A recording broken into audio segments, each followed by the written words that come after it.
Welcome to Whistleblowers in partnership with Wix Trade Pro. Welcome back to Whistleblowers. This is the bonus ball, your extra little bit on the side. As usual, Mark Clattenburg, Ian Ladyman and me, Gordon Smart, the YTS, Dougie Donnelly, taking you through. And we're going to talk about money. Now, this isn't in any way leaning into the national stereotype of a tight Scotsman, but only last week I was quoted a princely $60,000 for 4 Category A tickets to see Scotland play Brazil in Miami. And I said, I only know Category A prisoners, and none of them have got that money. But it's wild, right? And again, just to give you a wee bit of a context here, Donald Trump was asked about the opening game against Paraguay. Seats are $1,000 upwards. And he said, I would love to be there, but I wouldn't pay it either, to be honest with you.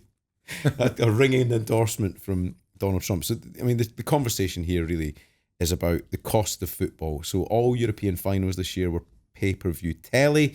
And here we are again, you know, the average fan being battered with these costs of tickets. Now, the Daily Mail got to the front of the queue in one of those last-minute sale phases that FIFA put up. 89 tickets were available for Ivory Coast v Ecuador. That's in Philadelphia, a 68,000 Lincoln Financial Field. By the way, what an amazing arena that is. How much do you think? Do you know the answer to this? Did you read this in your own paper? I don't know the answer. I saw you. I saw you too there once. Didn't pay that much for my ticket. Blimey. Bear in mind, this is Ivory Coast, Ecuador. What category? These are the last minute sale phase tickets. So 100, just normal tickets. All right, I'm going to go $150. $150. What are you going to go? About $250. $1,300. Thanks very much. $1,300. I would watch that in a bar. I'll watch that in a bar. I won't even watch that in a bar. First round group stage match, by the way. Seat at Portugal's game with Colombia. More expensive than the Super Bowl, $2,254. And the Scotland-Brazil stuff I'm talking about, the second most expensive group game, $1,641. I mean, it's disgusting. That is revolting, no? It's disgusting, and it's disgusting, but not surprising, because none of that stuff surprises me anymore. I've covered enough World Cups to know how it works. And how it works, certainly since I've been doing it, since my first one in 2002, is that it's not about the punters. Mm-hmm. It's not. No. The World Cup hasn't been about the punters for two decades or more. It's about FIFA, and it's about money, and it has been for so long. Mm-hmm. It's, you know, if it was about the punters, we wouldn't have a 48-team World Cup. If it was about the punters, we wouldn't have had a Winter World Cup in Qatar. If it was about the punters, we wouldn't be having a World Cup in Saudi in whatever that is, 2000 something. I'll be long retired, stroke dead by then, thankfully. But we wouldn't, you know, we wouldn't be doing, you know, if it was about the punters, we wouldn't have had a European Championships in 2021 that was split over 7 or 8 countries. Mm-hmm. Okay, UEFA are just as bad as FIFA when it comes to money grabbing. I remember being at a press conference many years ago when that particular European Championship split around Europe was mentioned, and Michel Platini was the president of UEFA at the time, and someone said to him at the press conference, Michel, how are the supporters supposed to deal with this if they've got their team are playing one game in France and then the next game in Holland? And Platini said, haven't you heard of budget airlines? And that's the level of arrogance and conceit that runs through the corridors. Wow. Whether it's at UEFA or FIFA. And so when you look at it like that, they don't care who comes, Gordon. Yeah. They don't care who comes. When I went to South Africa in 2010, supposed to be, you know, FIFA sold it as the dawning of a new age for football and for South Africa in terms of its kind of racial history. The only black faces at games in South Africa were the guys selling the peanuts for the white faces who'd paid the tickets to sit in the expensive seats. What makes me disappointed is that they've forget it, we've got the World Cup coming up, so people are feeling a bit wounded. We've got 3 English sides at all of the competitions, which brings a lot of exposure to these European competitions, the Conference League final and the Europa League final in particular. Champions League always sells itself, doesn't it? But to have 3 English teams in, and we're now seeing the last 2 seasons in Champions League where they've increased the tournament, so there's more games, more revenue, and this before a World Cup that they've stopped the free-to-air to a normal fan just leaves a bad taste because they've increased it. They're making more money. Why do they need to have that when it should be free to air that we've always been used to go and watch Arsenal try and beat PSG and everybody on Saturday night, nice event. Everybody can watch it on your national telly. We're losing that now, and I feel we're losing with soul. We're losing the heart of what football was all about. For me, without football fans, football isn't the same. But you can't rely on the broadcasters to be generous, and I don't actually think it doesn't need to be that. The governing body, UEFA and FIFA should be UEFA in this particular should be stepping in. It should be part of the deal. Correct. So when you pay however much you pay for the Champions League rights, it should be part of the deal that the final is scheduled free to air. But now that it isn't, it's not up to TNT to do the decent thing. They're a commercial organisation. It's not. The onus should not be on them to do the decent thing. I just don't because think they pay more money. What amazes me, and I always think this, is that people still go. I'm talking about the World Cup. Someone somewhere is paying to do this. Someone is paying. Gordon, you will have mates who are going with Scotland who are prepared to go and pay what it costs to get there, to sleep there. They'll find the money. To eat a burger there, to drink a pint of beer there or a Coca-Cola there. People go. To what level? What would you pay? Would you pay You're asking the wrong person. $15,000? I know, but would you pay $15,000 a ticket? Do you think? Here's a question for you, Ian. Do you think the stadiums will be all full? Because we've seen in previous World Cups where we're being given it in Qatar, not all the stadiums have been Cape full. Verde v Saudi Arabia and Uzbekistan v DR Congo, Austria v Jordan. You get a ticket for $150, but even put that in comparison to seeing the Old Firm, you wouldn't pay $160, would you? What I think this does, and I wrote this when they announced that we'd won the rights for the next Euros. There's a huge opportunity for the UK to put on an affordable tournament. Yeah. Now, I know that you are at the mercy of the football authorities to a degree. UEFA will have their view on ticket prices. You are at the mercy of the open market. You cannot tell hotels to cap their prices. You can't. It's not the way a free economy works. But you can do what you can. You can put pressure on the rail networks. You can put pressure on the hospitality industry to do it properly. We've got an opportunity in 2 years' time to put on a tournament that breaks this awful direction of travel. We've got an opportunity to do that. Do you think we will? I don't know. But we should try, and it should be at the forefront of anyone in this country, any stakeholder in this country, any footballing stakeholder going towards Euro 2028 should have that at the front of their mind.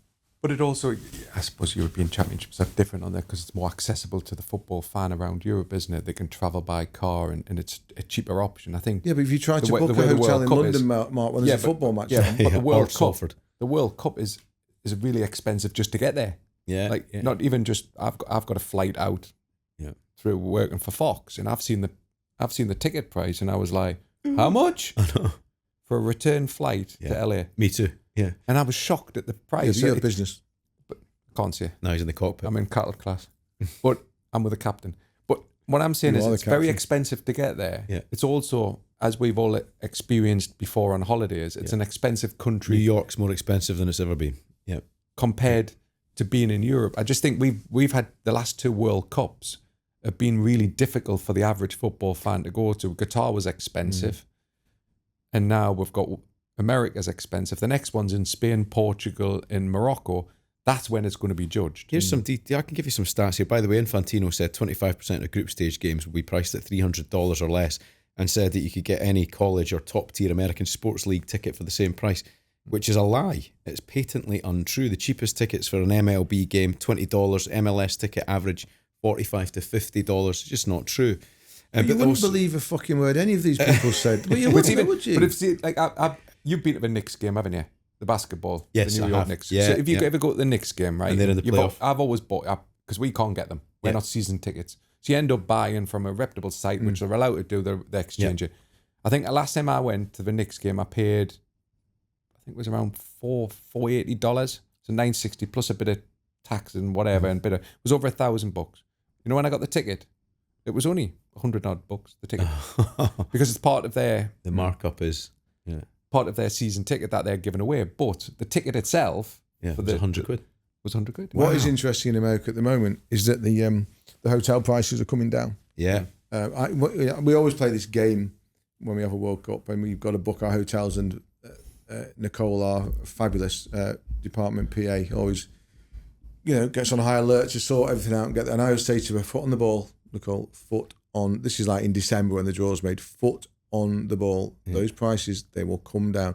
And of course, it's always a bit like, oh my God, if they don't, and they have. Yeah. There's a couple. I still have got a couple of missing links on my itinerary, and I'm not panicking about it at all, because every time I go on travel sites, tons of hotels and the prices are dropping because they've not sold it out like they thought they would. The thing that catches you out though in places like New York, and I've been stung with this, is the cost of a train ticket or getting yourself from Manhattan or wherever it is to the MetLife. Yeah. I mean, have you done that journey? Oh, mate, isn't it? Because all roadworks at the moment as well, isn't it? So the only way you can get off Manhattan is it's water. So you're going under the tunnels. I'm staying in New Jersey. That's why. But then I'm staying in New Jersey because that's the easiest way to be. But it's not easy to get from, say, Newark to still the MetLife. Yeah.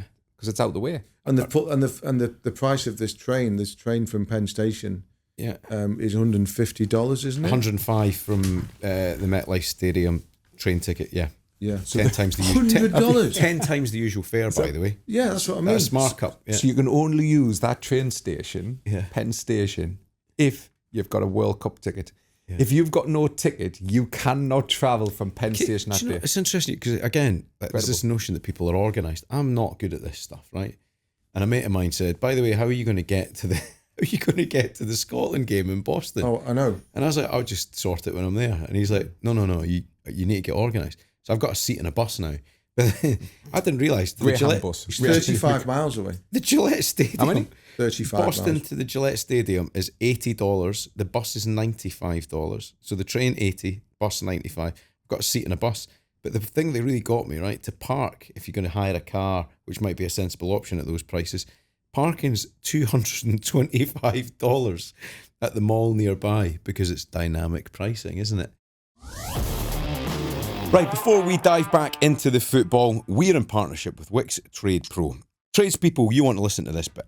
Absolutely, because being a Wix Trade Pro member saves you money. You can save 10% every single time that you shop in store or online. There's no minimum spend, no hassle, just savings. Brilliant stuff. On top of that, if you've got a big job coming up, lads, and you need to buy a load of materials up front, with Wix Trade Pro, you can now buy now and pay later. Powered by Billy. Pay interest-free within 30 days or 60 days and track your payment status easily through your Trade Pro account. That's not all. You can click and collect within 15 minutes. And for even trickier jobs, order online or in store for delivery within 3 hours. Blimey. To sign up and start saving, just download the Wix Trade Pro app today. Billy offers unregulated credit agreements, UK businesses only, 18 plus, subject to status, T's and C's and late fees apply.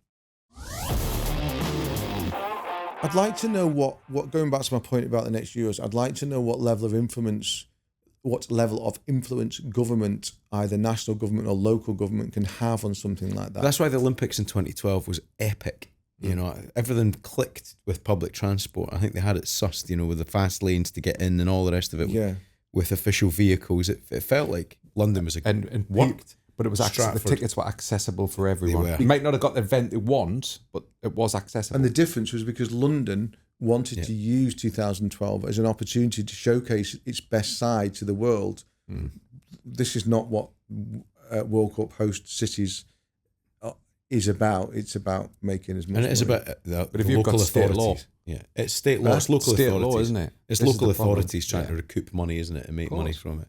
But again, the Los Angeles thing where you are $300 for parking. But this is a funny thing about I'll be walking, son. This is the thing about Boston is that you got all these Scotland fans. I'm there for that week because Scotland play and then England play 2 days later. So I'm there for the week, and you've got all these England and Scotland fans. Oh, we're playing in Boston. No, you're not, guys. It's like staying in Manchester and playing a game in Liverpool. It is, isn't it? It's Foxborough is a city of its own. I mean, obviously everyone wants to stay in Boston. Of course you want to stay in Boston. But yeah. Do you want to come out in Boston with me, by the way? You're going to be in Boston, aren't you? Yeah, no, but would I survive? Will I survive that? Absolutely, yeah. We'll do a ceremonial skinning of Ian Ladyman's. You know why he's only inviting you? You know why he's inviting you? Because he wants a lift. What, on the free... He doesn't want to pay for his frigging transport. On the free FIFA shuttle. Have you got expenses? On the free FIFA shuttle. Yeah. I've just got myself on the company Uber account just in time. Well done. Well then. Give me the details. If I... Mark, I'm going to ask you that. If I go out with Gordon and his, in inverted commas, friends in Boston, do you think he'll use it as an opportunity just to kind of get 30 Scots blokes to push me around for a couple of hours? No, you'd be more than welcome. That's not why I asked. The only thing is, when they've had a drink, I'm not sure you'll understand one word. I think it'll be my favourite story. I'll just tell him my Sam Allardyce the Plunk story, and then they'll all be my friends. I love that. I love that Scott McTominay song's already started. Have you heard it? The Lion Sleeps Tonight. He fucked off England to play for Scotland. It's Scott McTominay. And then the fans start going, McTominay. Oh, I like that. That's good. It's good, isn't it? Yeah, that's good. Oh, it's not really true. You've only got one song. I just can't wait. I really can't wait to see that opening game for Scotland. Seeing because it's going to be one epic. Thing that always sticks in mind every tournament when I was in the Euro 96 Sweden 88, how Scotland travel is incredible. Oh. And then seeing them in Germany, a tournament with Scottish in Boston. Yeah, what a start. Yeah, it's forget the footy. There's nothing. It was funny. We're talking about transport and all that. I thought Germany would be incredible traveling the country. A mass. The Scottish reputation. It was a pain in the ass. Are you telling me? So I was getting trains from Leipzig, and they were always hours delayed. Yeah, it was a mess, wasn't it? The first World Cup I ever went to was a punter. The only one was a punter was France '98 before I started working. Yeah, a bunch of us just went out there to, drink. Didn't go to England games. Scotland were playing in Bordeaux, I think, and we went to Bordeaux just to be with Scotland fans while they were playing a game that we had no chance of getting a ticket for. Brilliant! It was a great crack. Great day. This is my first World Cup.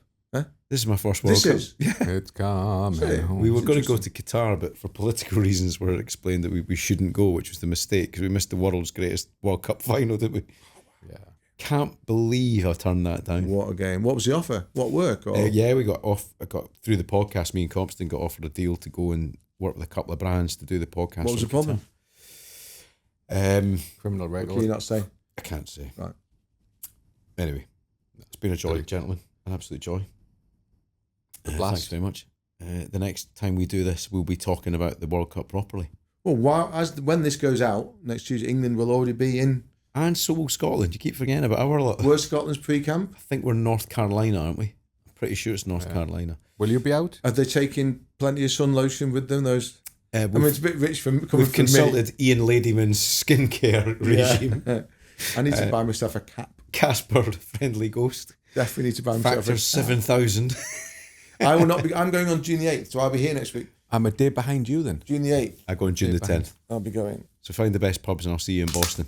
If you're ever in LA, give us a shout. I will try my best. I just keep Googling, so I'm going to Orlando first for England's second warm-up game, and then to New York to see Brazil, and then to Dallas to see England, and onwards to Boston. I'll just keep Googling Orlando craft ale bar, New Jersey craft ale bar. Mickey Mouse craft ale bar. It's just got to be my little... See, mine's different. Yeah. Like you go for the craft. Guinness. Yeah. You going for the Jack the Rippers? I'm going for the Guinness Is Minute. it Guinness? Guinness I'm still Guinness. I love it. So you love it more than I even got Guinness chocolate. Aye. Got Guinness everything. It's a very traditional American drink. Yeah, it is, yeah. Right, thanks so much for listening. Daily Mail, whistleblowers@dailymail.com to send some questions. We'd love to hear from you. World Cup themed questions would be great. One of them that I got the other day on social media, very quickly, how much does a referee get paid for a World Cup game in modern cash? And question. I will tell you what it was around the Russia 2018, and it hasn't really gone up much. Everything's always based on a tournament. UEFA started not giving tournament fees, but so much per match. So the more successful referees would have earned around, I think in the Euro 2016, I think I came away with about €60,000, and that was with refereeing the final as well. How many games did you do? 5, 6, 3, 4, 5. And a 12 fourth grand a official. game. Yeah. And then you got slightly more for the final in the latter stages. In the World Cup, it was around $60,000. And it's never really changed. Mhm. So And is that when sorry, you is compare that, that when you compare that to what's around in the game, it's seems quite low. Do you get it in cash from Infantino? But Tesco value bag. it's always in dollars, you see. Dollars, right? Yeah. And the yeah. dollars is always Right.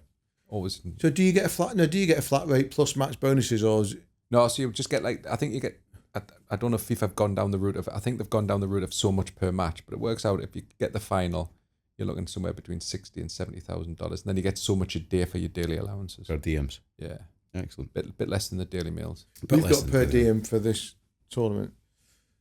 You're gonna need it. It's going to be a challenge. A bit expensive, America, won't it? It's I mean, gonna be very seriously. I mean, expensive. without taking the piss, it'll be expensive. Just eating McDonald's for 3 Huh? weeks. You Eating can McDonald's for 3 survive. weeks. You can survive. Slice of pizza. Oh, so, you know, I always have a KFC Come every on. World Cup I go to. I can No, I do. guarantee. No, I do. That's why you're grey. Busan in Seoul, KFC. Yeah. Where did I have it in Germany? That's Germany. I had it in Leipzig. South Africa, I had it in Cape Town. I mean, this is what the listeners want. This, but Where did I have it in Brazil? So what would you? Where did I have my KFC in Brazil? It's got to be Rio, isn't it? I only went to Rio for the final. I think it's time for me to draw a line. I in think this it was podcast. Sao Paulo. 2000, Gordon's lost the will to live. No, I've got one. Russia point had after. it in St. Petersburg, Yeah. KFC. Qatar had it in Doha when I had COVID. I got COVID during the 2022 World Cup. Missed the England game against Wales. But it was about a third time I'd had it, so it was just like a cold. But I had to isolate. And when my isolation ended, I rewarded myself went down the street and got a KFC. KFC at every single World Cup. Can I ask a question? Illuminating you. know? The question is, What's this what's your podcast? meal? Shut this bloke So if up. he likes KFC that much, what's your meal? Oh, no. cheap chicken and chips. But it's so bad for you. I've got a mate of mine who's a doctor who tells me that KFC, I probably can't say this, but I'm going to say it's up to Will when he cuts out. It's the worst for you of all of them, apparently. KFC is the worst. You've just for you. destroyed the shit. It's the worst for you of all of them, apparently. Yeah. Allegedly. Finger licking good. Right. Whistleblowers at dailymail.com. Mark, please put us out of our misery. Thank God for that. Thank you very much for watching Whistleblowers. Remember, there are new episodes every Thursday and Tuesday, so don't forget to subscribe to our YouTube channel for even more content. And follow us wherever you get your podcasts so you never miss an episode.